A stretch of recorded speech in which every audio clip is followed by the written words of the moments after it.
Assalamualaikum warahmatullahi wabarakatuh. Saya Abdullah Salikuddin.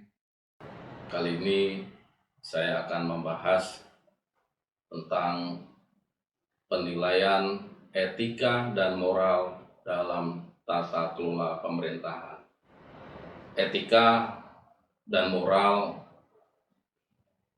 saat ini di negara kita sangat luar biasa terkait bagaimana kita melihat banyak fenomena, banyak kejadian, banyak masalah yang ada dan tersaji di beberapa mass media dan diberitakan secara luas terkait masalah adanya pelanggaran-pelanggaran etika dan moral bagi para pemangku jabatan, para pengemban amanat yang ada di negara ini.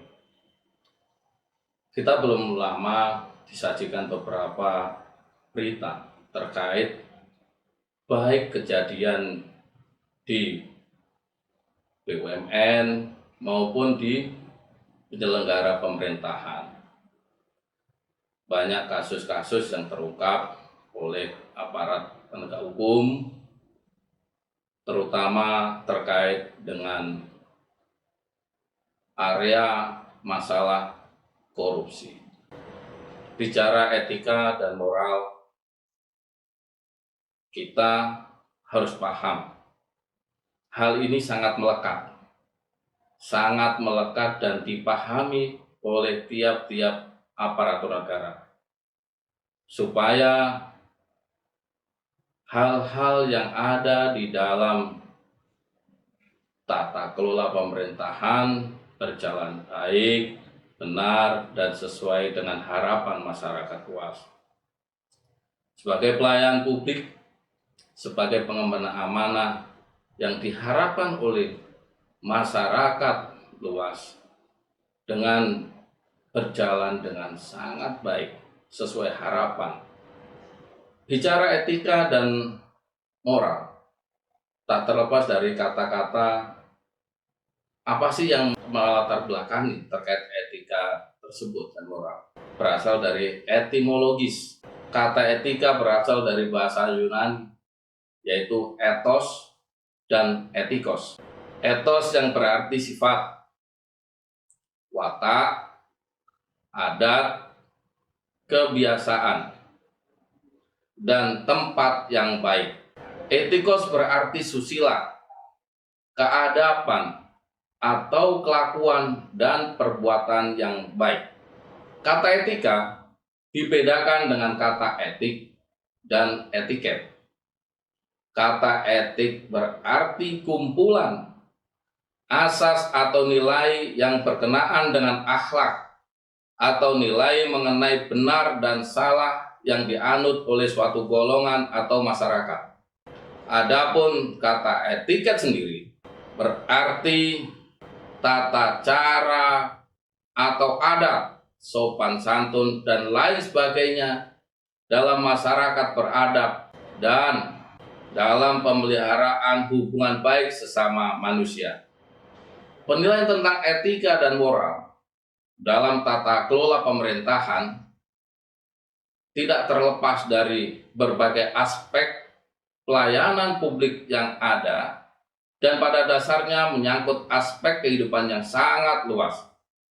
Dalam kehidupan berbangsa dan bernegara, maka sudah semestinya pemerintah memiliki fungsi untuk memberikan berbagai pelayanan dan layanan publik yang diperlukan oleh masyarakat, mulai dari pelayanan dalam bentuk pengaturan ataupun pelayanan-pelayanan lain dalam rangka memenuhi kebutuhan masyarakat dalam bidang pendidikan, kesehatan, utilitas, dan lain sebagainya.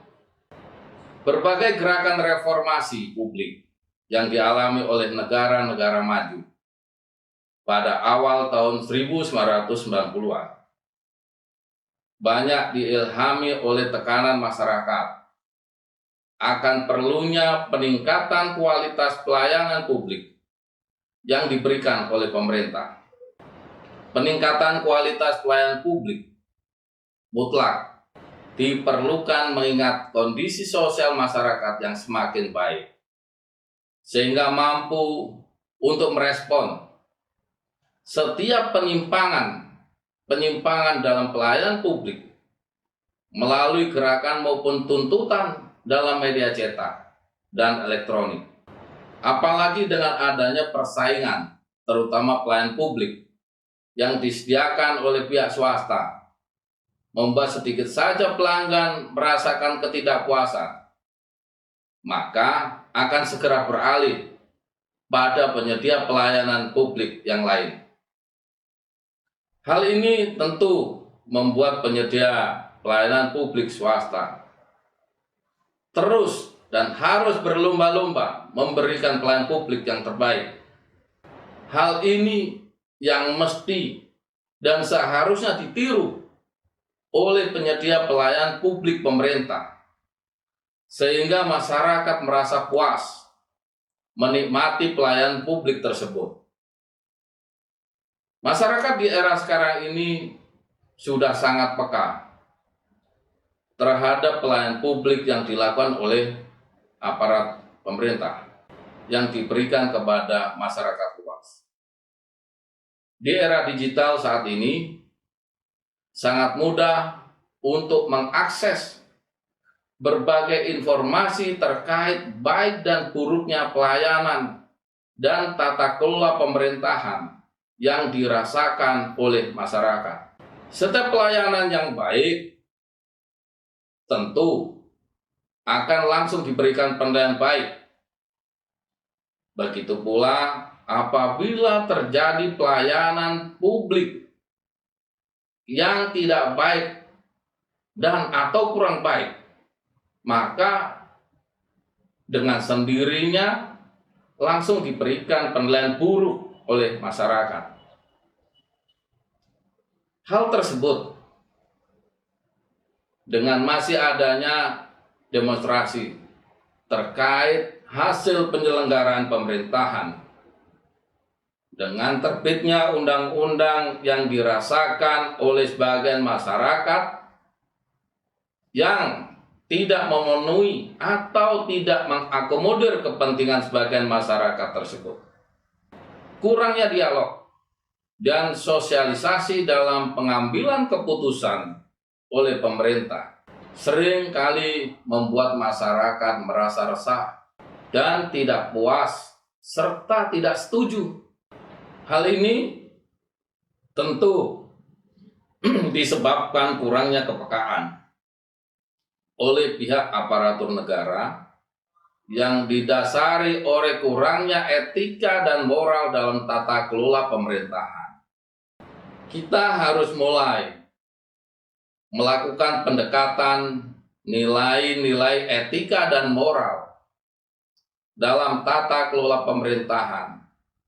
Harus didasari oleh budaya etika moral yang baik, serta menjunjung tinggi nilai-nilai agama sebagai budaya berakhlakul karimah, sehingga tercipta tata kelola pemerintahan yang baik, aparatur yang baik, dan dengan sendirinya masyarakat puas akan layanan tata kelola pemerintahan dengan terwujudnya kehidupan berbangsa dan bernegara secara baik, adil, makmur, dan sejahtera, serta terlindunginya hak-hak setiap warga negara. Hal-hal tersebut di atas tentu kita terpikir dan menarik untuk membahas masalah ini. Masalah-masalah ini tentu akan kita jadikan sebagai pokok pembahasan, yang mana di situ terdapat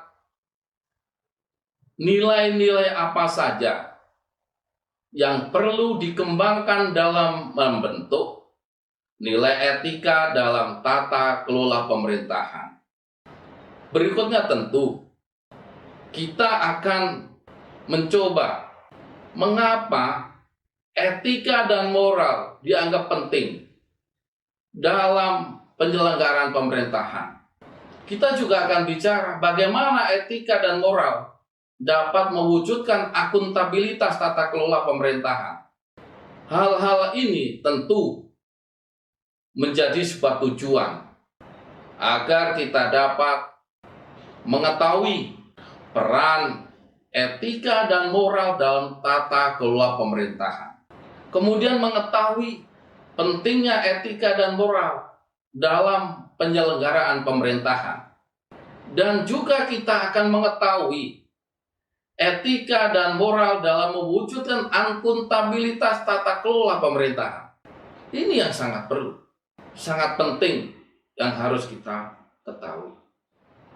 Etika dan moral dapat kita artikan sebagai aturan perilaku yang diakui berkaitan dengan kelas tertentu dari tindakan manusia atau kelompok maupun budaya tertentu yang ada di masyarakat. Sementara itu, moral lebih dipahami sebagai suatu prinsip atau kebiasaan yang berhubungan dengan perilaku benar atau salah.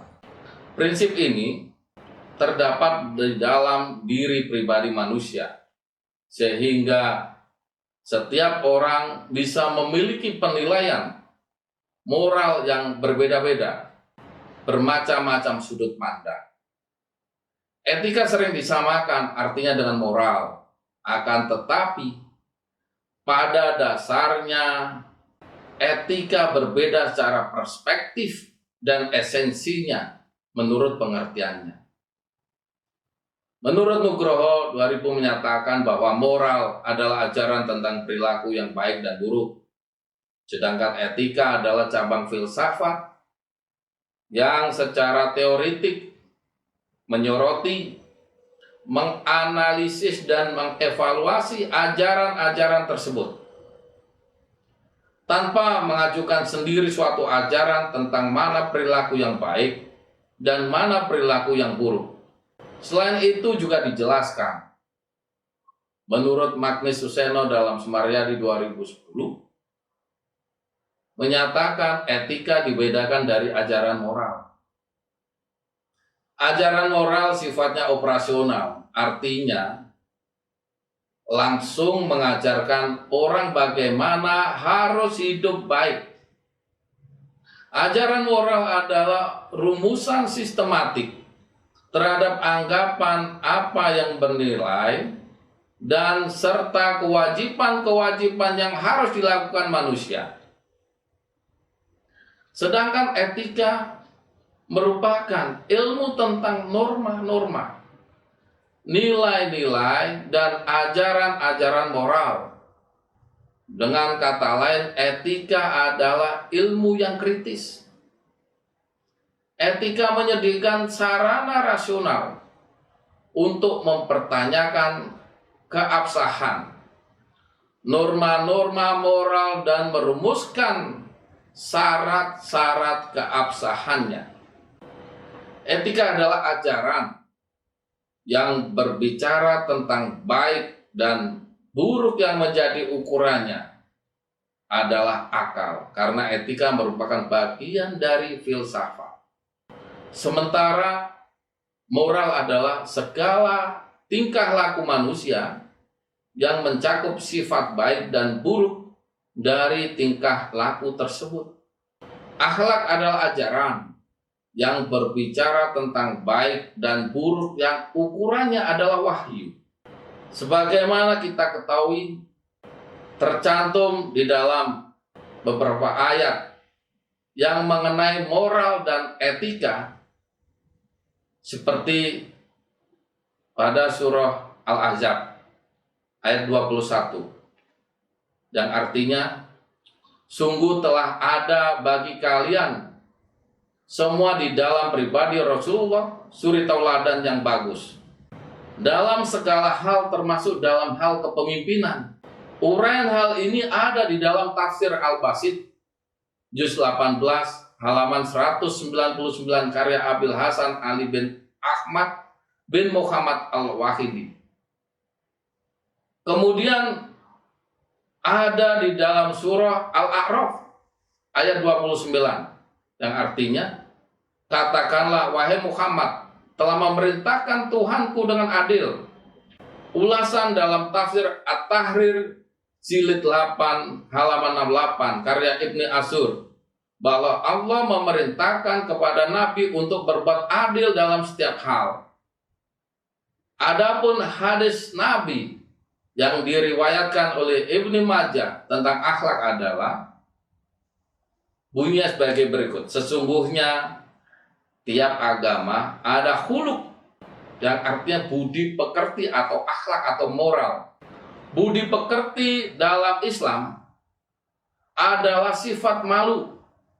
Kita bicara tentang etika pelayan publik yang merupakan suatu cara dalam melayani publik dengan menggunakan kebiasaan-kebiasaan yang mengandung nilai-nilai hidup dan hukum atau norma-norma yang mengatur tingkah laku manusia yang dianggap baik. Atau dengan kata lain, penggunaan atau penerapan standar-standar etika yang telah ada sebagai tanggung jawab aparatur birokrasi pemerintahan dalam menyelenggarakan pelayanan bagi kepentingan publik. Fokus utama dalam etika pelayanan publik adalah apakah aparatur pelayanan publik telah mengambil keputusan dan berperilaku yang dapat dibenarkan dari sudut pandang etika agar manusia mencapai kehidupan yang baik. Apabila dikaitkan dengan birokrasi, maka etika birokrasi merupakan panduan norma bagi aparat birokrasi dalam menjalankan tugas pelayanan pada masyarakat. Etika birokrasi harus menempatkan kepentingan publik di atas kepentingan pribadi, kelompok, dan organisasinya. Etika harus diarahkan pada pilihan-pilihan kebijakan yang benar-benar mengutamakan kepentingan masyarakat luas. Tata kelola pemerintahan yang baik merupakan suatu penyelenggaraan manajemen pembangunan yang solid dan bertanggung jawab yang sejalan dengan prinsip demokrasi, dengan pasar yang efisien, penghindaran salah alokasi dana, investasi dan pencegahan korupsi baik secara politik maupun administratif. Tata kelola pemerintahan yang baik merupakan suatu konsep yang banyak dibahas dalam ilmu politik dan administrasi publik, terutama dalam hubungannya dengan demokrasi, masyarakat sipil, partisipasi rakyat, hak asasi manusia, dan pembangunan masyarakat secara berkelanjutan. Pada prakteknya, tata kelola pemerintahan yang baik merupakan bentuk pengelolaan negara dan masyarakat yang bersandar pada kepentingan rakyat. Pemerintah dan masyarakat duduk bersama untuk membicarakan masalah-masalah yang dihadapi bersama, sekaligus merencanakan bersama-sama tentang sesuatu yang hendak dilakukan dan dikerjakan di masa mendatang. Adapun pada tata kelola pemerintah yang baik, terdapat 3 unsur pokok di dalamnya. Salah satu unsur pokok tersebut adalah unsur pemerintah yang dipercaya menangani administrasi negara pada suatu periode tertentu. Namun, masih terdapat unsur lain pada tata kelola pemerintahan yang baik. Di dalam perkembangan selanjutnya, Tata pemerintahan yang baik berkaitan dengan struktur pemerintahan mencakup beberapa hal. Di antaranya, yang pertama ada hubungan antara pemerintah dan pasar. Suatu misal, pemerintah mengendalikan harga-harga sembako agar sesuai dengan harga pasar. Yang kedua, merupakan hubungan antara pemerintah dan rakyat. Misalnya, pemerintah memberikan pelayanan dan perlindungan bagi rakyat. Yang ketiga, hubungan antara pemerintah dan organisasi kemasyarakatan. Misalnya, pemerintah memberikan kesempatan kepada organisasi kemasyarakatan untuk berpartisipasi di dalam pengelolaan pembangunan. Yang keempat, hubungan antara pejabat-pejabat yang dipilih dan pejabat-pejabat yang diangkat. Suatu misal mengadakan pertemuan atau rembuk antar tokoh masyarakat, pejabat birokrat, atau dengan para politisi. Berikutnya, hubungan antara lembaga pemerintahan daerah dan penduduk perkotaan dan pedesaan. Misalnya dengan memberikan izin bertempat tinggal kepada penduduk pedesaan yang bekerja di perkotaan. Berikutnya, hubungan antara legislatif dan eksekutif dalam membahas rancangan undang-undang atau RUU. Yang ketujuh, hubungan pemerintah nasional dan lembaga-lembaga internasional dalam menjalin kerjasama di segala bidang untuk kemajuan bangsa. Dari hal-hal tersebut bisa kita simpulkan bahwa yang pertama, nilai-nilai dasar etika dan moral publik sebagaimana tercantum dalam Undang-Undang ASN sebagai berikut. Pertama, memegang teguh nilai-nilai dalam ideologi negara Pancasila. Berikutnya, setia dan mempertahankan Undang-Undang Dasar Negara Kesatuan Republik Indonesia tahun 1945. Kemudian menjalankan tugas secara profesional dan tidak berpihak. Kemudian memberikan layanan kepada publik secara jujur, tanggap, cepat, tepat, akurat, berdaya guna, berhasil guna, dan santun. Etika dan moral dalam pelaksanaan tata kelola pemerintahan perlu untuk menciptakan atau mengembangkan kualitas aparatur negara atau aparatur pemerintah, terutama menyangkut sikap dan perilakunya, sehingga dapat melaksanakan tugas dan pekerjaan dengan sebaik-baiknya, serta tidak melukai hati nurani masyarakat di dalam pelayanan publik. Dapat mempertanggungjawabkan penyajian, pelaporan, dan mengungkapkan segala aktivitas dan kegiatan yang menjadi tanggung jawab para aparatur penyelenggara pemerintahan kepada pihak pemberi amanah atau prinsipal yang memiliki hak dan kewenangan untuk meminta pertanggungjawaban tersebut, sehingga tercipta tata kelola pemerintahan yang informatif, secara transparan, berdasarkan prinsip-prinsip pengelolaan pemerintahan terhadap masyarakat sebagai ukuran kinerja agar dapat diketahui oleh masyarakat sebagai jawaban atas pemberian amanat dari rakyat dengan memegang etika dan moral yang luhur.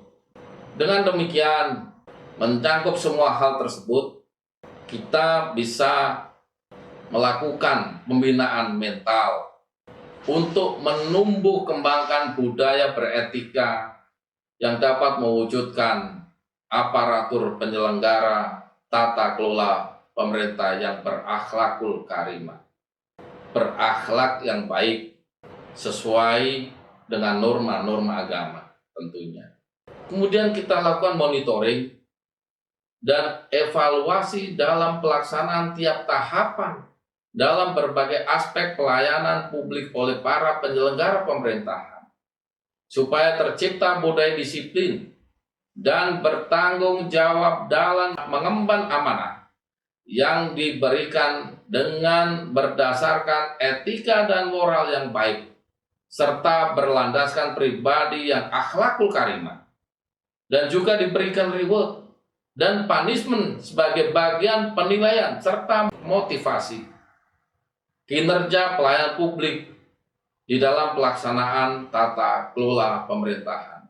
Perlu dilakukannya audit dan melakukan peningkatan penggunaan program digitalisasi secara berkala dalam setiap laporan dan pelayanan, baik yang dilakukan melalui satuan pengawas internal maupun melibatkan pihak eksternal secara independen untuk bisa mengawasi dan melakukan monitoring untuk tercapainya transparansi dan akuntabilitas dalam pertanggungjawaban dalam pengelolaan pemerintah, sehingga tercipta tata kelola pemerintahan yang baik, jujur, bersih, sehingga tidak terjadi budaya korupsi dalam tata kelola pemerintahan.